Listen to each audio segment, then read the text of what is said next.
Hello friends, welcome back to the new tutorial. Today we are going to learn how to get the project ID. So basically we require the project ID for our Appwrite for integration in the Node.js. So let's go and check out how we are going to get the project ID in your Appwrite project. Okay, so here you can see that I have already created. If I'm on the dashboard here, you can see that the test is there. So this is your project ID. If you haven't created the web application, so make sure you have to create the web application. In the last video you can see that there is a web interface where you have to fill the details. Okay, so that this is where it is come.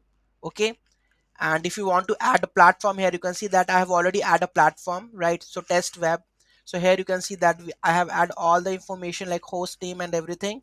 Then you can choose next, and it will give you that project, and this is your project ID. Just copy it and use into your project. Okay, any doubt, any query in that, do let me know in the comment section. Thank you so much for watching this video. Have a great day.